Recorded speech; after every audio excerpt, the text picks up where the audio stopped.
Bonjour, bonjour, bonjour à tous. Content de vous voir. Bienvenue à l'église CCH. Si vous êtes nouveau à l'église CCH, sentez-vous à la maison, soyez bienvenus. Si vous êtes nouveau, on fait ce rappel à tous les dimanches. Si vous êtes nouveau à l'extérieur de la salle, il y a une table, il y a une section qui s'appelle le bienvenu. Il y a une équipe qui est prête à répondre à vos questions, à même des petits cadeaux pour vous. Donc, si vous avez de quoi, peu importe, vous voulez juste connecter, on veut connecter avec vous, on veut savoir votre nom. Donc, prenez le temps à la sortie, allez visiter la table bienvenue, puis ça va nous faire un grand plaisir de vous accueillir. Et comme Joey l'a dit au début de la réunion, s'il y a peut-être des retardataires, à tous les 2 dimanches, à tous les 2 semaines, nous avons des réunions pour les ados. Et aujourd'hui, c'est la réunion pour les ados. Donc, s'il y a des ados dans la salle, des vrais ados, pas des gens qui me disent « moi j'ai le cœur ado », non, des vrais ados qui puissiez vous diriger dans la salle numéro 6. Et Pasteur Andrew et Danica seront là pour leur réunion à eux autres. Donc, à tous les 2 semaines, nous avons des réunions pour nos ados. Là, je parle d'implication. On va continuer de parler d'implication. On a besoin de votre aide. Et les 2 départements où on a besoin de plus de personnes, c'est au département des enfants et aussi au département qu'on appelle People, qui est le département d'accueil, où ce qu'est la place bienvenue, les placiers. On a besoin de votre aide. Puis aujourd'hui, si vous êtes intéressé à donner un coup de main à l'équipe People, c'est-à-dire tout ce qui est plaçage, tout ce qui est accueil, tout ce qui sont les gens qui font la table bienvenue, vous pouvez à l'extérieur aller voir Danny et Suzy qui sont les responsables et donner directement votre nom. Il y a aussi le formulaire, mais aujourd'hui, si ça vous tente de participer à l'équipe de bienvenue, d'être un placeur, d'être à l'accueil, allez directement voir Danny et Suzy ou quelqu'un de leur équipe pour que vous puissiez vous donner votre nom, vos informations, afin qu'ils puissent vous intégrer dans l'équipe. C'est le fun qu'il y a plusieurs personnes qui participent à l'implication. Ça permet d'avoir un roulement, tu sais, de toujours avoir les mêmes personnes. Des fois, on peut brûler nos gens, fait qu'on compte sur vous. Si ça vous tente, aux enfants, à l'application, allez sur le site internet de l'Église, il y a une section implication, allez voir les implications, donnez votre nom ou allez voir Suzy et Danny pour l'espace People. Aujourd'hui, notre pasteur Laurent n'est pas là aujourd'hui. Il est quelque part, je ne sais pas où. Non, je vous niaise. Il est allé, on l'a invité à prêcher, je ne voulais pas dire, à Saint-Hyacinthe. Oui, Saint-Hyacinthe, quelque part dans le sud. Donc, on puisse le garder en prière et il sera là avec nous aujourd'hui. Et aujourd'hui, j'ai le privilège de vous apporter la parole. Et gardez-moi dans vos prières. La semaine a été chargée, mais c'est toujours pour moi un privilège de pouvoir prêcher. Merci, M. Joey. Est-ce qu'on peut remercier Joey?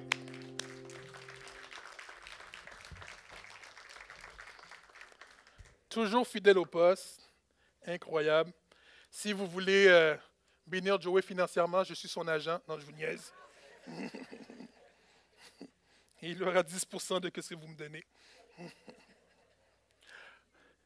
Nous sommes dans cette thématique qui s'intitule « Suis-moi ».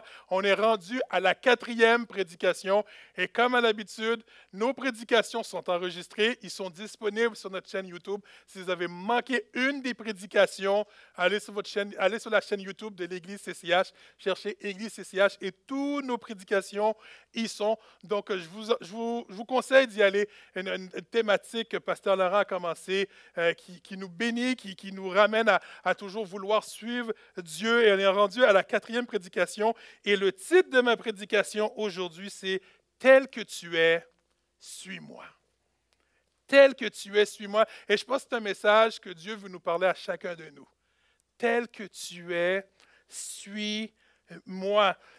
Qu'est-ce que Dieu peut dire? Puis pendant que je pensais à ça, c'est tel que tu es, suis-moi. C'est peu importe la quantité d'argent que tu as dans ton compte de banque, que tu sois au négatif, Dieu dit continue à nous dire suis-moi. Peu importe ton niveau de scolarité, peu importe pour qui tu vas voter demain. Peu importe. Dieu continue à dire, suis-moi. Peu importe qu'est-ce que tu portes comme habit, peu importe si tu suis ou pas la mode, peu importe tes erreurs du passé ou même peut-être tes erreurs du présent, il y a un Dieu qui continue à nous dire, suis-moi. Peu importe l'état de ta vie actuelle, peu importe qui sont tes parents, qui sont les membres de ta famille, peu importe qu'est-ce que les autres pensent de toi, peu importe ce que toi tu penses de toi, ce Dieu, il y a un Dieu qui dit, suis-moi. Peu importe ton handicap, peu importe ton caractère, peu importe que tu es quelqu'un qui aime manger du McDonald's, peu importe que tu sois un végétarien, peu importe ton âge, ta nationalité, peu importe si tout va bien ou tout va mal dans ta vie, peu importe n'importe quoi, il y a ce Dieu qui dit, suis-moi. Je suis là pour toi. Mais nous sommes bons pour trouver des excuses. On est vraiment bon pour trouver des excuses, pour trouver des raisons pour ne pas suivre Dieu, pour ne pas faire ce qu'il nous demande. Il y aura toujours des bonnes raisons pour ne pas faire ce qu'on devrait faire normalement. Là, je vous parle d'élection. Pour ceux qui l'ont oublié et ceux qui nous regardent par les réseaux sociaux, demain, c'est un jour d'élection. Demain, on est appelé à aller élire un nouveau gouvernement, bon, tout le monde sait, qu'est-ce que je viens de dire? On est appelé à aller voter et à peut-être changer quelque chose. Mais il y a une agence qui s'appelle Élections Québec qui nous sensibilise et qui veut vraiment, qui s'occupe des élections, mais qui sensibilise les gens à tous les 4 ans, à tous les 5 ans, à aller voter. Les gens à aller voter. Et j'ai aimé leur campagne publicitaire de cette année, qu'est-ce qu'ils ont fait, à la place de dire aux gens pourquoi ils devraient aller voter, puis c'est ça qu'on essaye que normalement qu'on voudrait faire, c'est vous devez aller voter parce que c'est démocratique, vous devez aller voter pour ci, pour ça, mais ils ont fait quelque chose de nouveau, puis j'ai trouvé ça génial. Ils ont montré des raisons pourquoi ne pas aller voter. Et j'ai trouvé ça génial. Pour ceux qui ne l'ont pas vu, un des exemples de ne pas aller voter, la personne dit, je ne peux pas aller voter parce que je dois arbitrer une game, une partie de King Ball. Puis le gars, il est tout seul dans le gym. Une des raisons encore que quelqu'un donne pour ne pas aller voter, il dit, c'est parce que je ne peux pas ouvrir ma porte, parce que c'est lui qui bloque sa porte.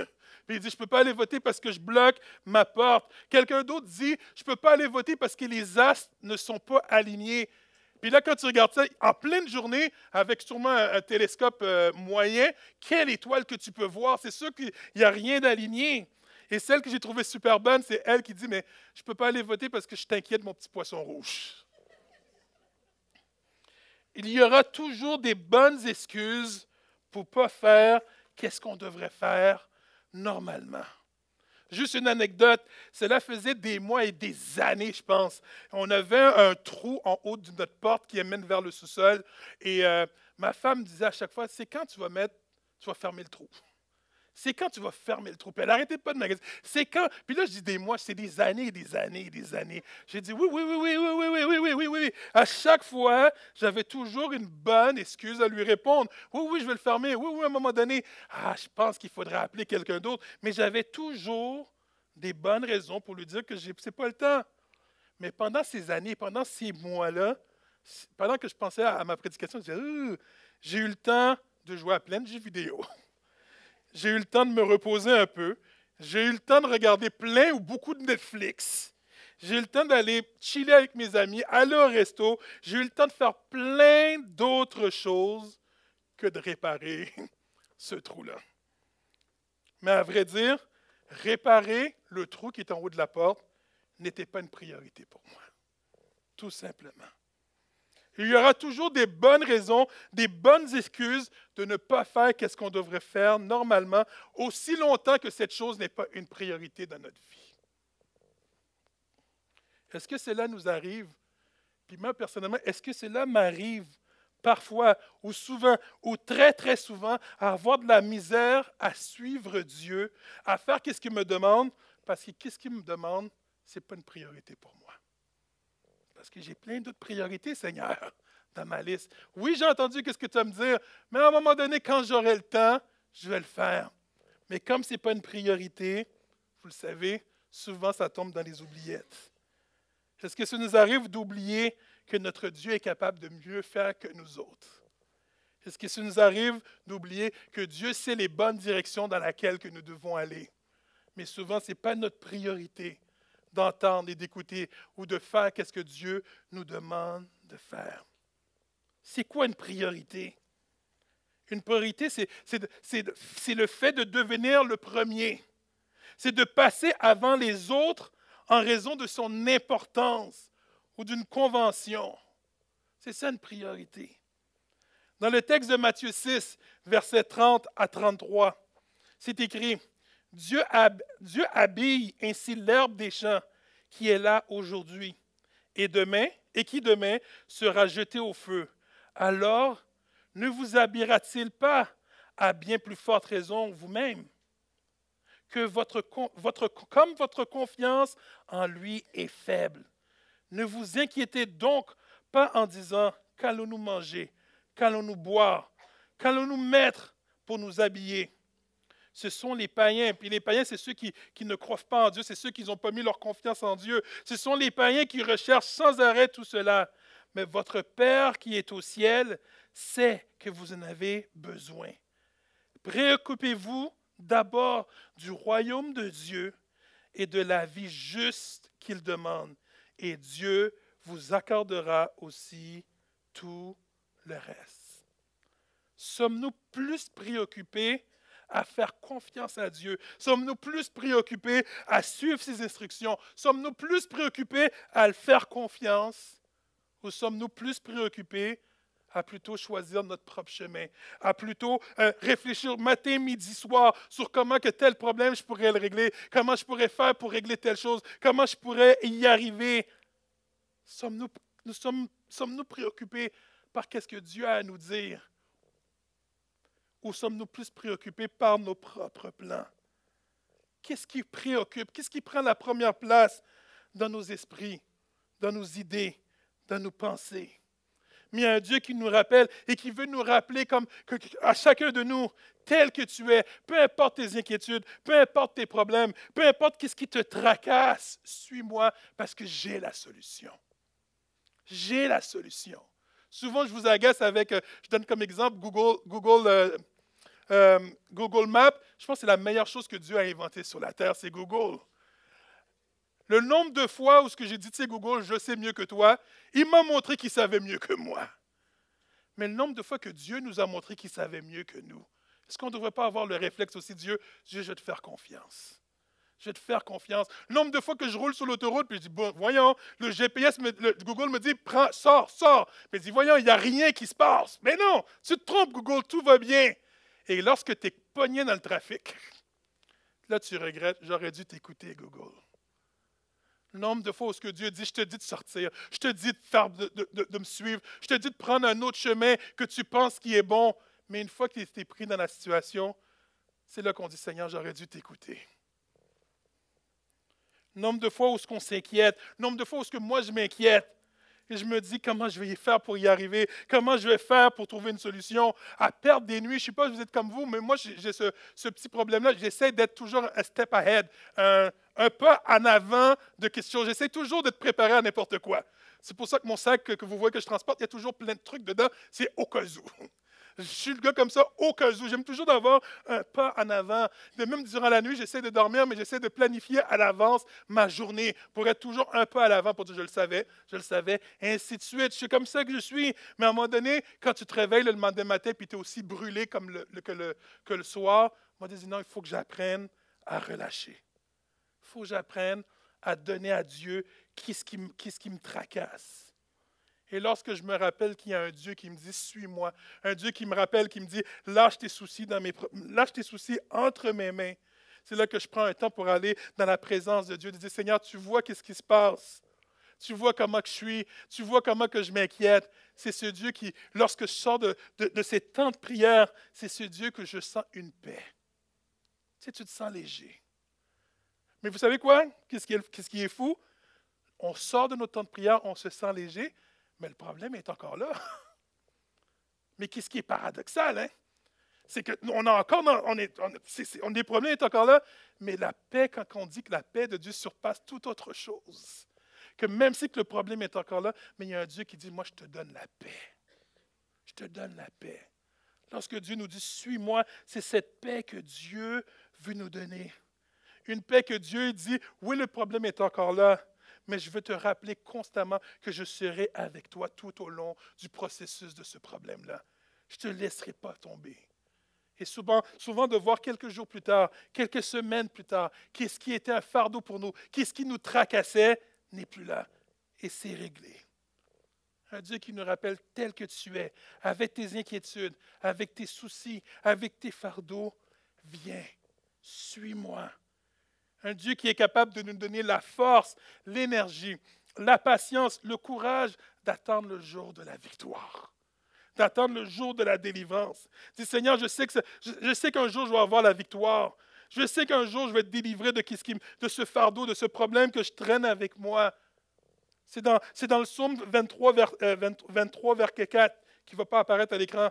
Quand que Dieu dit, quand je marche dans la vallée, ce verset qui est dans la Bible qui dit, quand je marche dans la vallée de l'ombre de la mort, je ne crains aucun mal, car tu es avec moi. C'est là que ce passage qui dit, Dieu qui dit, je sais que peut-être la traversée va être plus longue, peut-être le problème, la situation va durer peut-être des jours, des semaines ou des mois, mais rappelle-toi que durant ce processus-là, malgré que ton problème peut sembler comme la vallée de la mort, je serai avec toi. Et aucun mal sera sur toi. Un Dieu qui nous rappelle, peu importe la durée, je vais être avec toi. Arrête de t'inquiéter, je serai avec toi. Qu'est-ce qu'on doit faire?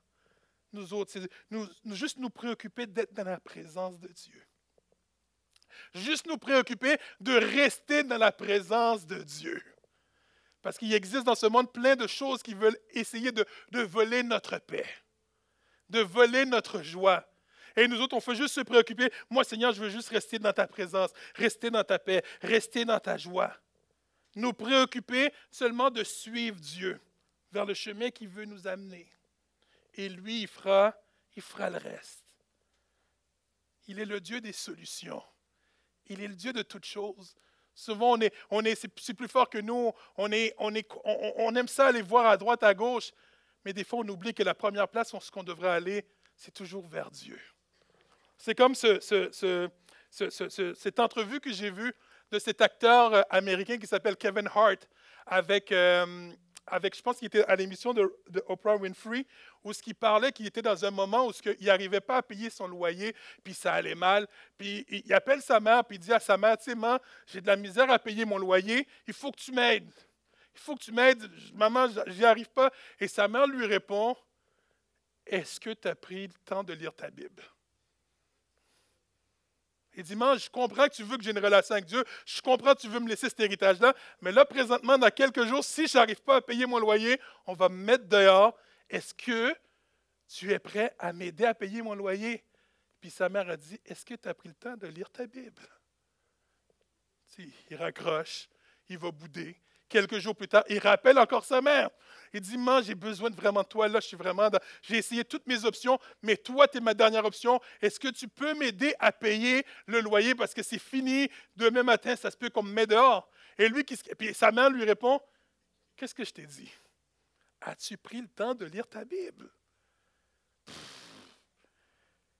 Là, il respecte sa mère, il raccroche, mais sûrement, il est en train de bip, bip, bip, bip, bip. Il rappelle encore sa mère désespérée. Quelques jours plus tard, là, c'est fini. C'est fini, c'est fini. Il faut que tu m'aides à payer mon loyer. Puis sa mère a dit, aussi longtemps que tu n'as pas pris le temps de lire ta Bible, appelle-moi pas. Il raccroche le téléphone. Désespéré, il raconte le témoignage, je fais, oh wow. Il dit, qu'est-ce que je veux faire? C'est là qu'il se rappelle qu'il y a un Dieu qui est capable de faire des grandes choses. Puis il se rappelle de sa mère qui dit, est-ce que tu as pris le temps d'ouvrir ta Bible? Il prend sa Bible, il dit, j'ai rien à perdre. Il ouvre sa Bible. Sa mère avait mis 6 mois de chèques dans sa Bible. Là, je ne vous dis pas d'ouvrir votre Bible et avoir des chèques. C'est pas ça, je vous dis. Mais souvent, notre première réaction, c'est d'aller voir ailleurs, tandis que les réponses pour nos vies se trouvent dans la Bible, se trouvent dans la présence de Dieu. Souvent, on va aller voir ailleurs, puis on va demander, puis même, on va prendre des conseils de nos amis, puis c'est correct d'avoir des conseils de nos amis, mais la première chose qu'on devrait faire, c'est de pouvoir prendre des conseils de Dieu. Et nos amis vont valider si vraiment on a bien compris qu'est-ce que Dieu a fait, et non le contraire. Et non le contraire. Prendre des temps de prière, des temps de dire, Seigneur, tu vois la situation, de prendre le temps de prendre nos Bibles, de dire, Seigneur, qu'est-ce que tu as à me dire? Parce que c'est là que ça se trouve la solution. Pauvre Kevin Hart, sûrement a capoté pendant une semaine, à pas dormir, et la solution était devant lui. Comme Dieu. Quand Dieu dit « Je suis toujours là », c'est ce Dieu qui dit « Je suis toujours là ». La solution, je suis devant toi. Est-ce que tu es prêt à te servir de moi? Est-ce que tu es prêt à me faire confiance? Là, Dieu est la solution. Dieu est au courant qu'il n'est pas toujours notre priorité dans notre vie, mais il continue à nous appeler et à nous dire, peu importe ton imperfection, peu importe même tes moments d'infidélité, peu importe, je sais que les moments que tu m'oublies, mais moi je te demande à tous les fois, continue à me faire confiance. Suis-moi. Notre Dieu sait qu'il n'est pas tout le temps notre préoccupation première, mais pour lui, nous sommes sa préoccupation première. C'est ça. Tel que je suis, suis-moi. Oui, souvent nous avons des bonnes excuses pour ne pas suivre ce que Dieu nous dit. Mais il y a quelques fois, je pense qu'on a des bonnes excuses, mais souvent on n'arrive pas à suivre Dieu par ignorance. À cause des fois de malinformations que nous avons reçues ou des fois de légendes urbaines. Parce que cela nous arrive des fois de penser, Dieu, j'aimerais te suivre, mais je ne suis pas digne de te suivre, Seigneur. Dieu, je voudrais te suivre, mais tu vois l'état de ma vie. Dieu, je voudrais te suivre, mais tu as vu qu'est-ce que j'ai fait hier. Je ne peux pas je ne suis pas dans ma meilleure forme, je ne peux pas te suivre. Je vais arranger ma vie, je vais être présentable, puis après, je vais venir à toi. Souvent, quand je parle à des amis, ils disent, tu devrais, Dieu, tu devrais connecter, je t'invite à l'église. Mais il dit, tu connais ma vie, je ne suis pas correct pour venir à l'église. Je ne peux pas venir à l'église. Nous sommes bons pour inventer ou créer des raisons ou des préalables qui nous compliquent, je pourrais dire, ou qui compliquent aussi aux autres notre accès à être dans la présence de Dieu, à connaître notre Dieu tel qu'il est vraiment. Des fois, notre ignorance ou notre orgueil nous amène parfois à classer les gens entre les gens qui sont dignes et les gens qui sont moins dignes. À créer, moi j'ai marqué ça, à créer des rangs sociaux spirituels. Tu sais, je pense dans notre campagne électorale, la question piège, c'est qui la classe moyenne? Personne n'arrive à inventer. C'est dans notre classement spirituel, c'est quoi la classe moyenne spirituelle? Question piège, des rangs sociaux qu'on a inventés, du très, très, très, très, très saint, du très, très, très spirituel, à celui qui n'est pas digne. Et malheureusement, des rangs sociaux spirituels qui nous amènent à nous comparer. Toi, tu ne peux pas. Moi, je peux. Toi, tu ne peux pas prier. Moi, je peux. Toi, tu ne peux pas mettre ta place à l'église. Et moi, je peux. Marc 2, verset 13 à 17, cette histoire qui dit, Jésus retourne au bord du lac de Galilée. Une foule nombreuse vient auprès de lui. Il les enseigne. En passant, Jésus voit Lévi, fils d'Alphée, assis au bureau des impôts. Jésus lui dit, « Suis-moi. » Lévi se lève et il suit Jésus. Ensuite, Jésus prend un repas dans la maison de Lévi. Beaucoup de gens mangent avec Jésus et ses disciples. Ce sont des employés des impôts et des pécheurs. Ils sont nombreux à suivre Jésus.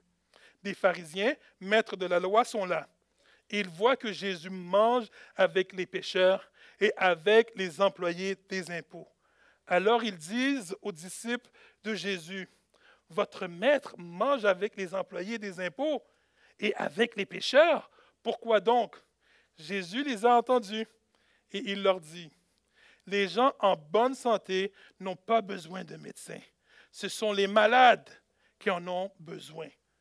Je ne suis pas venu appeler ceux qui se croient justes, mais ceux qui se reconnaissent pécheurs. » L'histoire nous raconte que Jésus et ses disciples étaient assis avec des employés des impôts qui étaient mal perçus. Parce que malheureusement, il y avait certaines de ces employés qui collectaient les impôts, qui ne faisaient pas seulement collecter les impôts, malheureusement, ils collectaient aussi une commission aussi, en plus des impôts qu'ils devraient faire.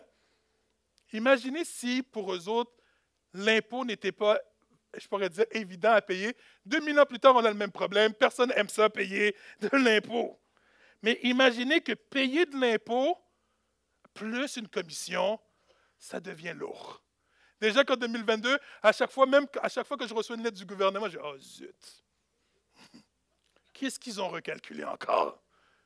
Et alors, on a recalculé, blabla, on a fait un mauvais calcul, en plus des intérêts. Oh Seigneur, imagine qu'en plus des intérêts, il y a une commission à payer. Et moi, je suis d'accord avec ce passage.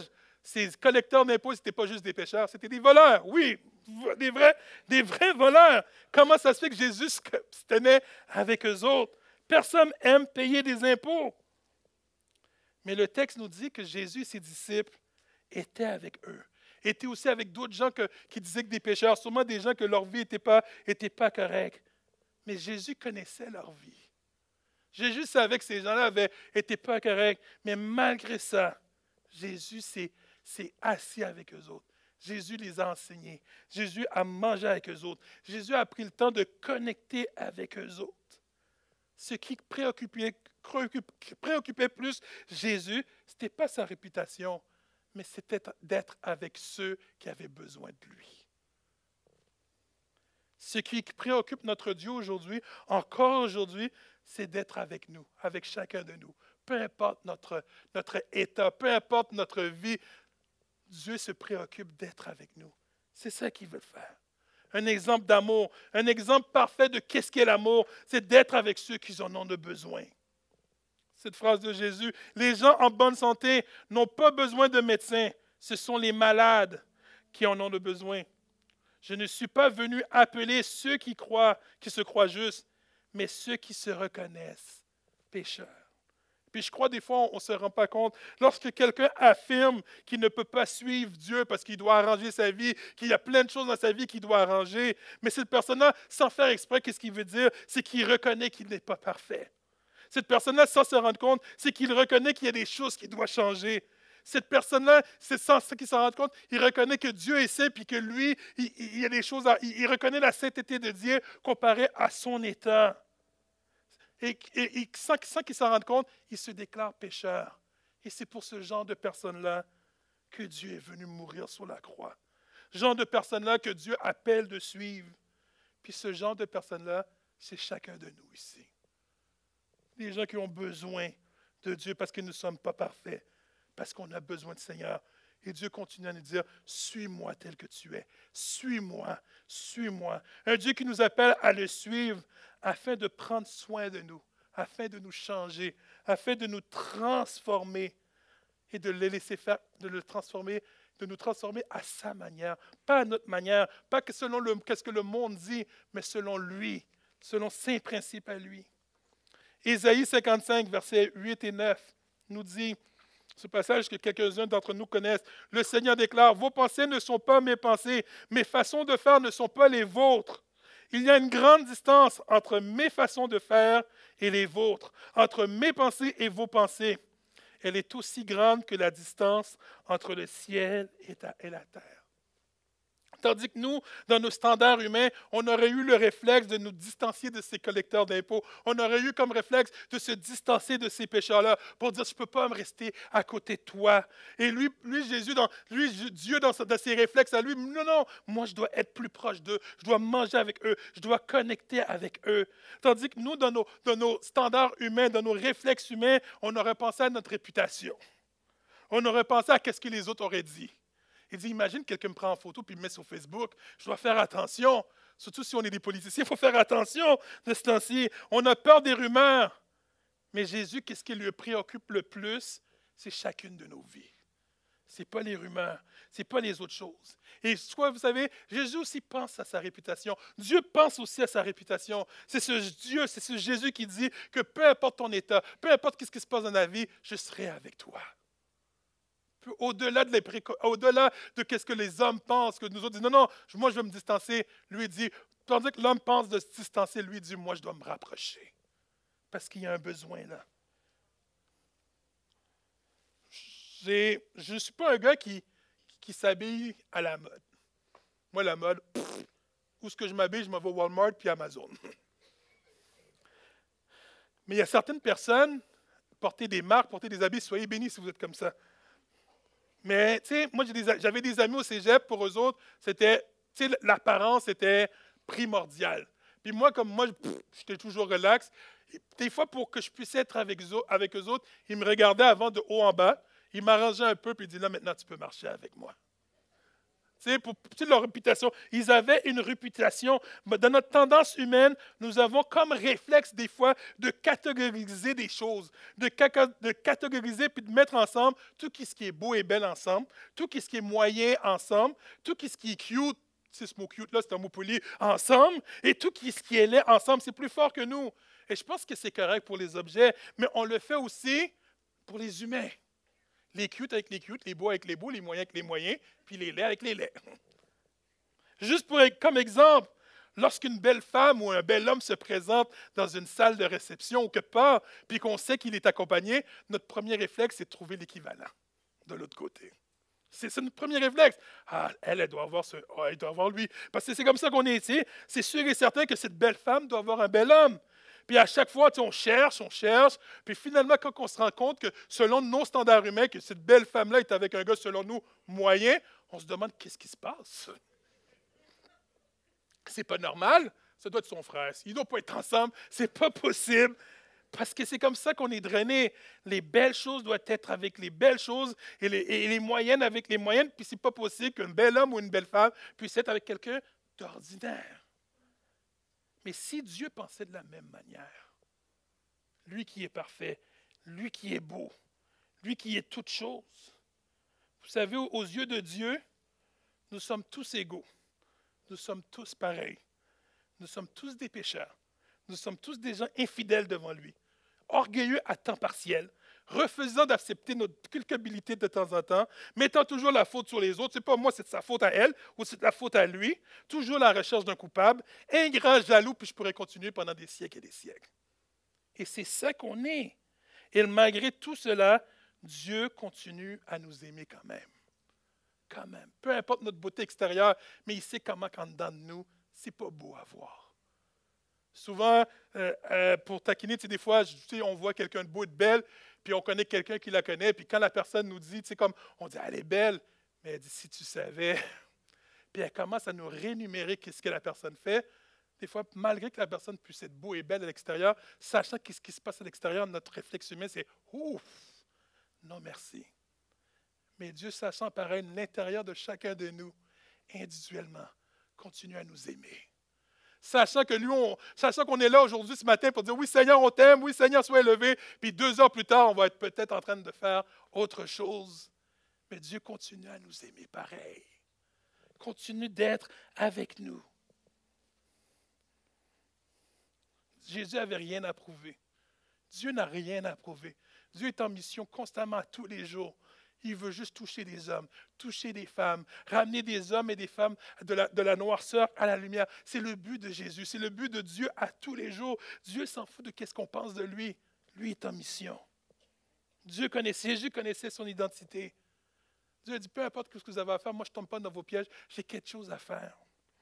Mon fils a commencé l'école secondaire cette année. Bon, un nouveau chapitre de notre vie. Ma fille est au cégep. Et mon fils, ça fait 1 mois que l'école a commencé. Et devinez quoi? Il a déjà eu sa première retenue. Ça commence bien. Il reste encore, je pense, 9 mois. Et là, je lui ai demandé qu'est-ce qui se passait. Bon, un autre gars, vous savez le jeu, il m'a dit, moi j'ai dit aussi, etc. Puis c'est jamais le premier copain, c'est le deuxième, il s'est fait prendre. Puis à chaque fois, je dis, pourquoi? Pourquoi tu es tombé dans le piège? Vous savez, il est tombé dans cette réaction humaine de rentrer dans le piège. J'avais une réputation, je voudrais montrer qui je suis, qui j'étais. Mais pendant ce temps-là, je suis sûr et certain qu'il y avait un Dieu qui dit, non, tombe pas dans le piège, mais suis-moi. Parce que ça ne vaut pas la peine de tomber dans le piège. Ça ne vaut pas la peine d'avoir une retenue. Un Dieu qui dit, même pour chacun de nous, des fois, est-ce qu'on peut se laisser emporter par nos émotions, nous laisser emporter par nos pulsions, nos colères, nos frustrations. Il y a un Dieu qui dit, non, suis-moi parce que moi, je suis capable de te calmer. Je suis capable de te calmer à ma manière. Viens me parler de ta situation afin de t'éviter de faire des conneries. Mon gars, il ne serait pas, là, il est encore jeune, j'espère qu'il va avoir de la sagesse, d'aller voir Dieu. Des fois, même chacun de nous, des fois, on est poussé à utiliser nos pulsions, nos émotions pour dire « Ah! » Mais si on aurait pu prendre un pas de recul et dire « Tu sais quoi, Seigneur, je veux aller vers toi avant pour te présenter mes pulsions, te présenter mes émotions, mes frustrations. Dans notre logique humaine, nous avons tendance à penser que nous devons nous calmer avant d'aller voir Dieu. Tu sais, Seigneur, je veux me calmer, puis je veux venir te voir. Mais dans la logique de Dieu, il dit non, je suis là pour toi en tout temps, suis-moi en tout temps. C'est que malgré ta colère, malgré ta fixation, je comprends, mais viens me parler avant. Parce que je vais être capable de te calmer à ma manière. Je vais être capable d'apaiser ton cœur. Je vais être capable de faire le ménage dans tes pensées, de te donner ma paix, celle qui surpasse toute autre chose. Que je puisse te montrer les différents aspects, te montrer qu'est-ce qui est important et qu'est-ce qui n'est pas important. Un Dieu qui nous demande de le suivre constamment. Je demanderai à Joé de venir me rejoindre. Au psaume 37, versets 3 et 5 nous dit « Mets en l'Éternel toute ta confiance. Fais ce qui est bien. Et dans le pays, tu demeureras et tu jouiras de bons pâturages en sécurité. En Dieu, mets ta joie et il comblera les vœux de ton cœur. » C'est l'Éternel qu'il te faut remettre ta vie tout entière. Aie confiance en lui et il agira. Pendant que je lisais ce petit passage-là, juste si vous pouvez laisser le verset là-dessus, le verbe mettre et remettre apparaît 3 fois. Et je me suis dit, ah, wow! Et la définition du verbe mettre, c'est de passer quelque chose d'un endroit à un autre. C'est ça la définition de mettre. Et puis, dans la définition, ils ont donné des exemples. Mettre sa voiture dans le garage, c'est passer sa voiture de la rue, d'où ce qu'elle était, au garage. C'est mettre une nappe sur la table. C'est peut-être passer la nappe d'où ce qu'elle était sur la table. Mettre l'argent à la banque, c'est de passer ton argent de peut-être de tes poches à peut-être de ta maison à une banque. Ce passage nous invite, chacun de nous, à passer notre confiance, de peu importe où ce qu'elle peut être, et de la remettre à l'Éternel. Ce passage nous rappelle de passer sa joie. Je ne sais pas c'est quoi ta source de joie. J'aime beaucoup du Netflix. Mais ma joie ne peut pas être seulement dans Netflix. Mais de prendre toute ma joie et je veux la mettre en l'Éternel, en Dieu. De refaire et de passer sa vie tout entière, de peu importe où ce qu'elle est, où ce que ta vie peut se trouver, mais de la passer à Dieu, de la passer dans la présence de Dieu. Un passage qui nous rappelle à chacun de nous de ramener tout à une seule place. C'est-à-dire, ma source de ma vie tout entière doit être Dieu. À une place qui est capable de répondre à tous nos besoins présents, à tous nos besoins futurs, à une place où on n'aurait pas de surprise. En lisant ce passage-là, je l'ai lu, puis tout d'un coup, je ne sais pas pourquoi, ça m'a fait penser à comme si Dieu nous faisait une offre de service. Comme si Dieu se prenait pour une compagnie de télécommunications, comme un Vidéotron ou un Bell de ce monde, où ce qu'il nous appelle, où ce que Dieu nous dit, ta confiance, elle est où? Je l'ai vu qui est chez le concurrent, mais moi, tu sais quoi? Tu pourrais la ramener chez nous, parce que j'ai quelque chose pour toi. Comme s'il dit, tu sais, ta joie, tu sais, des fois, il nous appelle, tu sais, j'ai vu ton Internet est là, j'ai vu ton téléphone cellulaire est là, j'ai vu que ta télévision est là, mais un Dieu qui nous appelle, ta joie, elle est où? Pourquoi pas la ramener chez moi, chez nous? Parce que j'ai quelque chose pour toi. Ta vie, elle est où? Ah, la concurrence t'offre ça, mais si tu savais qu'est-ce que je peux t'offrir, tu devrais changer de fournisseur et venir chez moi, parce que je suis capable de te donner plus. Avec nos compagnies de télécommunications, je dirais aucun nom, chacun de nous, je pense qu'on peut raconter des belles et des pas mûres. Des factures qui ne balancent pas, des prix qui changent, qu'est-ce qui se passe, des bris de service, qu'est-ce qui se passe au juste. Mais avec Dieu, aucune surprise, aucune perte de contrat, pas de facture bizarre, que de services de qualité, que aucune autre compagnie peut accoter, que seulement Dieu. Toujours à notre écoute. Il y a des compagnies qui se battent du service à la clientèle, mais qui peut battre le service à la clientèle de Dieu? Qui est vraiment à notre écoute. Notre Dieu dit, et la Bible nous dit que notre Dieu est le même hier, aujourd'hui et éternellement. Puis on le sait, aucune surprise. Quand il dit que tu sais, je vais prendre soin de toi, il va prendre soin de toi tout le temps. Si Dieu te dit, inquiète-toi pas, le prix ne va pas monter, le prix ne va pas monter après 2 ans. Tu n'auras pas besoin d'appeler 2 heures au service à la clientèle pour te battre. Parce que Dieu garde parole. C'est ce Dieu qui nous appelle à chacun de nous, suis-moi, aie confiance en moi. Même ce Dieu qui dit, peut-être c'est la première fois que vous écoutez une prêche, ou c'est la première fois, un Dieu qui dit, try me, essaye-moi.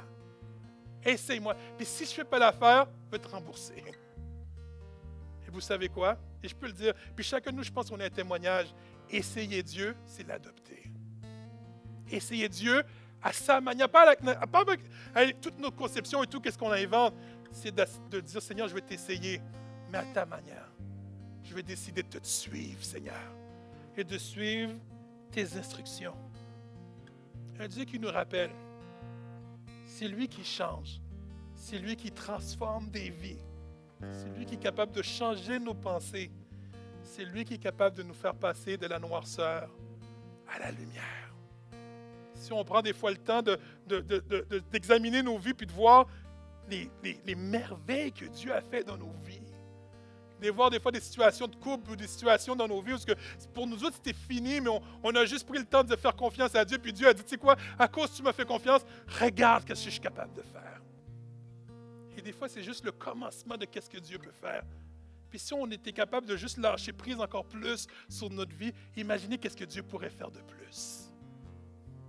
Imaginez qu'est-ce que Dieu pourrait faire de plus. Un Dieu qui nous appelle, peu importe notre situation, peu importe notre état, peu importe qui tu es, à le faire confiance et à le suivre. Un Dieu qui est hors de notre compréhension humaine. Un Dieu qui ne calcule pas pour nous. Parce que pour nous, 2 plus 2 est égal à 4. Mais un Dieu qui est capable de faire que ça devienne 5. C'est, Seigneur, je ne comprends pas. Des fois, on se pose trop de questions. Seigneur, comment ça se fait? Comment ça se fait? Un Dieu qui dit, tu sais quoi? Arrête. Fais juste prendre la bénédiction que j'ai pour toi. Fais juste prendre la bénédiction que toi. Arrête de te poser des questions. Arrête de dire que tu n'es pas digne. Personne n'est digne. Mais moi, je fais grâce que tu puisses prendre cette bénédiction. Qu'on puisse prendre cette décision de suivre Dieu coûte que coûte, peu importe les situations de nos vies. Qu'on puisse arrêter d'avoir des excuses. Mais tu sais Dieu, tu sais Dieu. Dieu dit, je sais. Mais toi, tu dois savoir avant tout. Nous devons savoir qui il est, qu'est-ce qu'on a besoin. Et qu'on puisse prendre des décisions intelligentes, sages. Cette semaine, je pourrais dire mon challenge, mais je vous appelle à réfléchir sur cette question. Y a-t-il des facettes de ta vie? Est-ce qu'il y a des facettes de notre vie dont nous avons de la difficulté à remettre à Dieu ou à faire confiance à Dieu? Suivre Dieu, c'est dans toutes les facettes. Est-ce qu'il y a des facettes qui c'est plus dur de donner confiance à Dieu? Il y a des choses qu'on est prêt à lâcher. Seigneur, prends. Puis il y a d'autres choses que c'est plus compliqué de relâcher. Est-ce qu'il y en a? Si oui, pourquoi on a de la misère à relâcher et à faire confiance à Dieu? Puis mon deuxième challenge, je pourrais dire, c'est cette semaine, de prendre le temps de prier intentionnellement cette semaine afin de demander à Dieu d'augmenter notre confiance, notre foi en lui, de le faire confiance. Et Dieu va dire, tu sais quoi, je vais te faire, il va nous apprendre à le faire plus confiance dans ces situations où on a peur de lâcher prise. On a peur d'être impressionné. Souvent, on a peur de lâcher prise parce qu'on a peur que Dieu fasse le contraire de ce qu'on veut. C'est comme, Seigneur, je veux quitter cette job, Seigneur. Puis Dieu dit, tu sais quoi, non, tu ne vas pas quitter cette job. Tu vas rester là, mais moi, je vais faire quelque chose d'autre. D'accepter les plans de Dieu, des fois, ce n'est pas évident, mais les plans de Dieu sont parfaits pour nos vies. Seigneur, c'est pas facile de te suivre, Seigneur. On a nos plans, on a nos projets, on a tout. Mais Seigneur, apprends-nous à relâcher, Seigneur Dieu. Apprends-nous à te faire confiance, Seigneur Dieu. Apprends-nous, Seigneur Dieu, à nous déverser en toi. Apprends-nous à avoir le réflexe d'aller constamment à toi, Seigneur Dieu. Peu importe la situation, peu importe ce que le monde peut dire, mais toi, qu'est-ce que tu nous dis, c'est de te suivre et de te faire confiance, Seigneur Dieu. Tu connais les facettes de nos vies, est-ce que nous avons de la misère à te faire confiance, Seigneur Dieu, qu'aujourd'hui, qu'il y a des gens qui puissent prendre la décision déjà de commencer à prier et à te demander de faire qu'est-ce que tu veux, Seigneur. Tu vois ma vie, Seigneur Dieu, je suis loin d'être parfait. Que je puisse prendre aussi la décision de relâcher certains domaines de ma vie et te faire confiance, Seigneur. Parce qu'à Diane, à la fin, c'est toi qui sais qu'est-ce qui est mieux pour chacun de nous, Seigneur. C'est toi qui sais qu'est-ce que nous avons réellement de besoin. Et la seule chose que nous allons faire à la fin, c'est te louer et t'adorer. Parce que tu es un Dieu merveilleux, tu es un Dieu qui est parfait, Seigneur. Seigneur, garde-nous. Que ce qui a été prêché aujourd'hui, Seigneur Dieu, ne puisse pas, je pourrais dire, Seigneur Dieu, puisse faire un impact dans nos vies, Seigneur Dieu. Et puis, qu'on puisse faire des pas de foi. Tout ça pour ta gloire. Et s'occuper de qu'est-ce que tu veux qu'on s'occupe, Seigneur. Seigneur, tout ce que nous avons besoin, c'est de toi. Tu nous suffis, Seigneur. Tu nous suffis, Seigneur Dieu. Qu'on puisse arrêter de regarder à droite, à gauche, parce que tu nous suffis, Seigneur Dieu. Tu nous suffis, Seigneur Dieu. Il n'y a rien au monde, Seigneur Dieu, que d'autre, que toi, qui peut être remplacé. Mais nous avons besoin de toi, Seigneur Dieu. Tu nous suffis. On va chanter bientôt ce chant, Christ seul me suffit. Mais qu'on puisse le chanter avec pour de vrai. Puis comme une prière vers toi, Seigneur. Seigneur Dieu, garde-nous, Seigneur Dieu. Bénis-nous par ta présence, Seigneur Dieu. Et fais qu'est-ce que tu as à faire dans nos vies. Merci, Seigneur. Amen. Est-ce qu'on peut se mettre debout pour louer le Seigneur avec nous?